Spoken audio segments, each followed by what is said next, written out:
saya, Fiara Ma'asri dari kelas 11 MIPA 2. Kemarin kita membahas materi sistem pernapasan pada manusia. Sekarang saya akan membahas materi tentang sistem ekskresi pada manusia. Untuk lebih jelasnya, yuk simak video selanjutnya.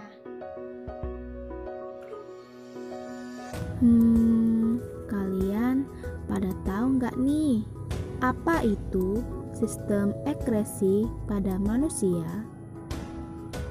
Jadi, sistem ekskresi pada manusia adalah proses pengeluaran zat-zat sisa metabolisme yang sudah tidak digunakan lagi oleh tubuh. Zat ini dapat berupa karbon dioksida, urin, urea, keringat, dan senyawa-senyawa lainnya yang bersifat toksik atau racun. Kira-kira apa saja ya organ dalam tubuh kita yang menjadi alat ekskresi? Nah, ternyata ada 4 organ ekskresi, yaitu ginjal, paru-paru, hati, dan kulit. Mari kita bahas satu persatu. Kita mulai dari ginjal. Ginjal merupakan organ utama dari sistem ekskresi manusia. Organ ini terletak di kedua sisi tulang belakang, tepatnya di rongga perut bagian belakang.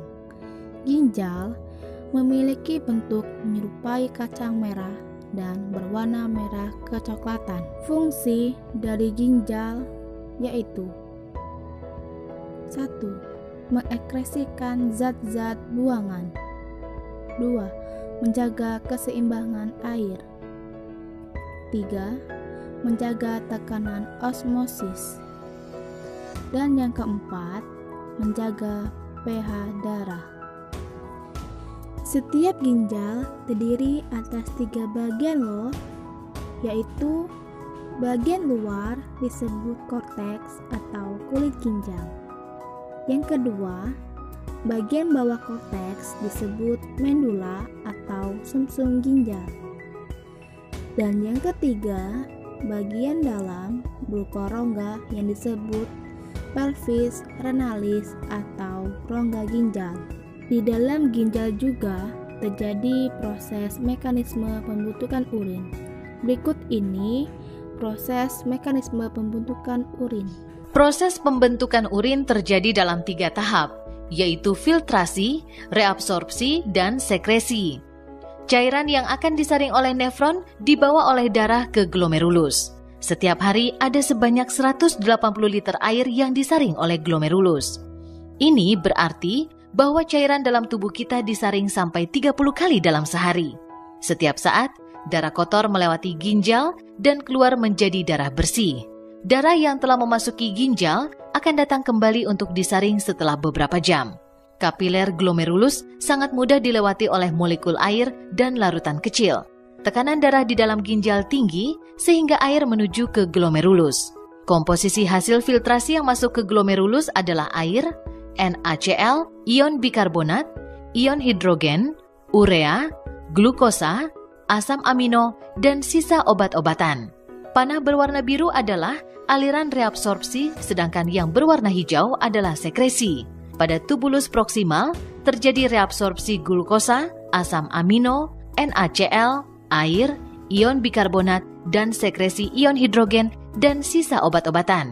Kemudian, aliran urin menurun mengikuti pembuluh dan sampai di lengkung Henle, di mana terjadi reabsorpsi air dan NaCl. Reabsorpsi NaCl, air, ion bikarbonat dan sekresi ion kalium dan ion hidrogen terjadi di tubulus contortus distal. Tubulus distal berakhir di saluran pengumpul. Saluran pengumpul melakukan reabsorpsi jika tubuh kekurangan cairan dan mineral. Hasil reabsorpsi dan filtrasi inilah yang akan dikumpulkan menjadi urin. Nah, video yang barusan tadi itu proses pembentukan urin yang terjadi di dalam ginjal. Organ selanjutnya yaitu paru-paru. Paru-paru terdiri atas dua bagian, yaitu paru-paru kanan yang memiliki 3 gelambir dan paru-paru kiri memiliki 2 gelambir. Di dalam sistem ekskresi, paru-paru berfungsi untuk mengeluarkan karbon dioksida atau CO2 dan uap air atau H2O. Di dalam paru-paru itu terjadi pertukaran antara gas oksigen dan karbon dioksida. Organ berikutnya yaitu hati. Hati merupakan kelenjar terbesar di dalam tubuh dengan berat sekitar 1,5 kg. Hati terletak di rongga perut kanan bagian atas, tepat di bawah rusuk bagian kanan. Di dalam hati ternyata terdapat kantung empedu. Kantung empedu merupakan kantong otot kecil yang berfungsi untuk menyimpan empedu atau cairan pencernaan berwarna kuning kehijauan yang dihasilkan oleh hati. Fungsi hati yaitu yang pertama menghasilkan empedu, yang kedua menetralkan racun, yang ketiga mengubah zat gula menjadi glikogen, yang keempat membentuk protein tertentu, yang kelima tempat untuk mengubah provitamin A menjadi vitamin A. Berikut ini proses perombakan sel darah merah yang terjadi di dalam hati yang akan dijelaskan oleh Kak Lim Jun. Mari kita pelajari bagaimanakah proses perombakan eritrosit tua oleh hati. Sebagaimana kita tahu, eritrosit atau sel-sel darah merah memiliki usia sekitar 120 hari dalam sel darah. Setelahnya, akan dibentuk kembali sel-sel darah merah yang baru. Di dalam hati, eritrosit tua ini akan dirombak menjadi hemoglobin. Proses perombakan eritrosit tua menjadi hemoglobin ini dilakukan oleh suatu sel atau jaringan yang kita sebut dengan histiosit, yakni sejenis sel penghancur di dalam darah atau jaringan. Selanjutnya, hemoglobin ini akan dirombak menjadi hemin, yang kedua menjadi Fe atau zat besi, dan yang terakhir menjadi globin. Nah, mari kita pelajari satu persatu. Hemin akan dirombak menjadi bilirubin dan menjadi biliverdin. Pada video sebelumnya telah dijelaskan bahwa fungsi hati sebagai organ ekskresi adalah dengan menghasilkan zat warna empedu dan urea. Nah, di sini bisa kita lihat bilirubin dan biliverdin inilah yang kita namakan sebagai zat warna empedu. Selanjutnya, bilirubin akan dirombak menjadi urobilin. Urobilin ini yang akan memberikan zat warna pada urin kita. Selanjutnya, biliverdin akan dirombak menjadi sterobilin yang akan memberikan zat warna pada feses. Sedangkan produk yang kedua yakni zat besi atau Fe akan tetap disimpan di dalam hati yang digunakan untuk memfiksasi atau mengikat oksigen.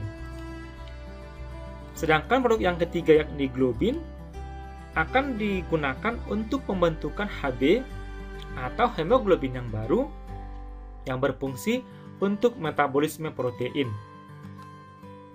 Nah, selanjutnya akan kembali atau dikembalikan ke sumsum tulang belakang. Nah, sahabat belajar, melalui skema ini bisa kita lihat bagaimanakah proses perombakan eritrosit tua oleh hati, yakni fungsi hati sebagai organ ekskresi. Nah, itu tadi penjelasan dari Kak Lim Jun. Dan organ ekskresi yang terakhir yaitu kulit. Kulit merupakan lapisan terluar yang membungkus seluruh permukaan tubuh, bersamaan dengan rambut, kuku, kelenjar tubuh, dan saraf. Struktur kulit manusia membentuk sistem integumen, yaitu sebuah sistem yang membungkus dan melindungi bagian dalam tubuh. Kulit terdiri atas 3 lapisan, yaitu epidermis, dermis, dan hipodermis atau subkutan. Kulit memiliki beberapa fungsi, di antaranya 1. Melindungi tubuh dari panas, kuman, dan gesekan dari luar. 2. Mengatur suhu tubuh. 3. Mengatur pengeluaran air. Dan yang keempat, alat indera, yaitu indera peraba.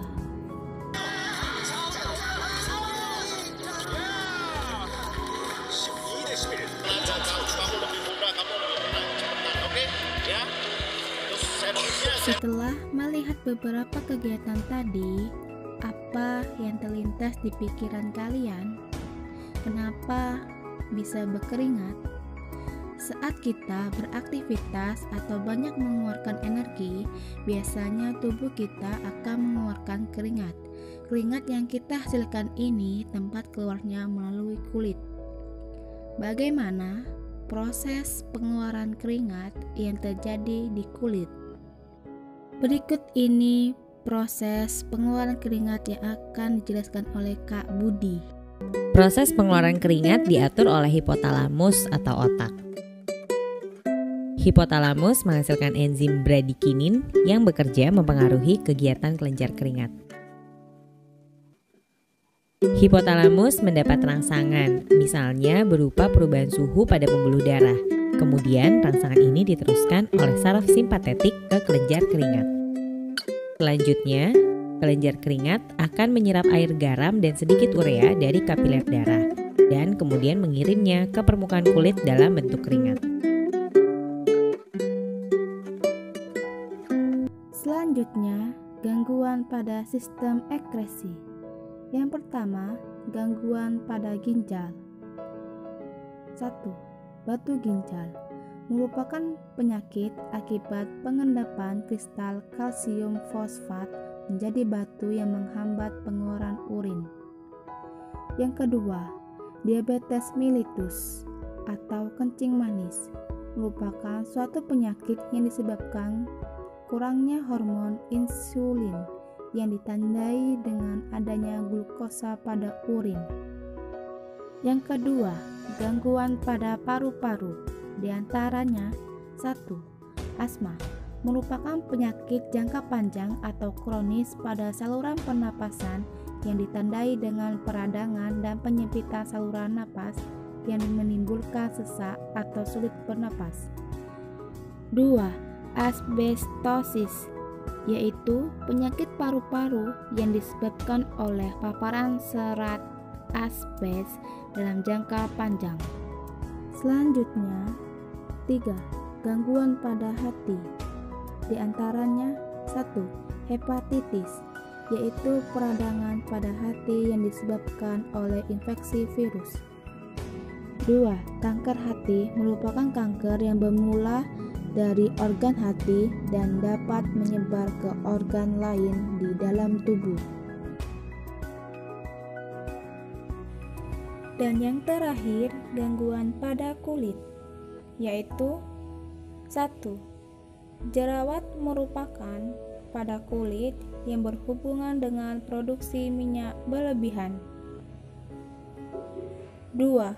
Kudis merupakan kondisi yang ditandai dengan munculnya rasa sangat gatal di kulit, terutama pada malam hari, disertai dengan timbulnya ruam bintik-bintik menyerupai jerawat atau lepuhan kecil bersisik.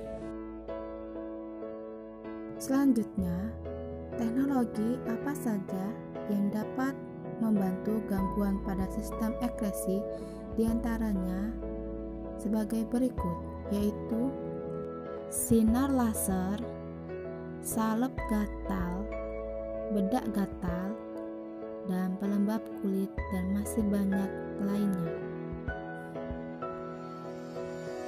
Inilah materi yang dapat saya sampaikan tentang sistem ekskresi pada manusia. Semoga materi yang saya sampaikan tadi dapat menambah wawasan dan pengetahuan bagi teman-teman semua, termasuk saya. Saya akhiri. Wassalamualaikum warahmatullahi wabarakatuh.